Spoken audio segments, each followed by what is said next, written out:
UDFന്റെ നിയമസഭാ പ്രചാരണത്തിന്റെ ഭാഗമായി കോൺഗ്രസ് നേതാവ് രാഹുൽ ഗാന്ധി കോഴിക്കോട്ടേക്ക് ബുധനാഴ്ച മാർച്ച് 25 നടക്കുന്ന തെരഞ്ഞെടുപ്പ് പ്രചാരണ റാലിയിൽ പങ്കെടുക്കും. കോൺഗ്രസിന്റെയും ലീഗിന്റെയും ഉൾപ്പെട്ട UDFന്റെ പ്രധാനപ്പെട്ട നേതാക്കൾ രാഹുലിനൊപ്പം വേദി പങ്കിടും. പ്രിയങ്ക ഗാന്ധി MPയും AICCയിലെ മുതിർന്ന നേതാക്കളും വരും ദിവസങ്ങളിൽ കേരളത്തിൽ നടക്കുന്ന പ്രചാരണ പരിപാടികളിൽ പങ്കെടുക്കും. സ്ഥാനാർത്ഥികളെ പ്രഖ്യാപിച്ചു കഴിഞ്ഞതോടെ സംസ്ഥാനത്ത് പ്രചാരണം സജീവമാക്കിയിരിക്കുകയാണ് മുന്നണികൾ. ഏപ്രിൽ 9 കേരളത്തിൽ വോട്ടെടുപ്പ്, മെയ് 4 വോട്ടെണ്ണൽ നടക്കും. രാഹുൽ ഗാന്ധിയുടെ സന്ദർശനം UDFന്റെ പ്രചാരണത്തിന് കൂടുതൽ ഊർജം നൽകുമെന്ന പ്രതീക്ഷയിലാണ് നേതൃത്വം.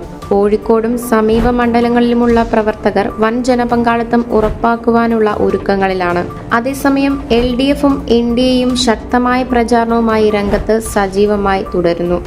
News desk ZECO news.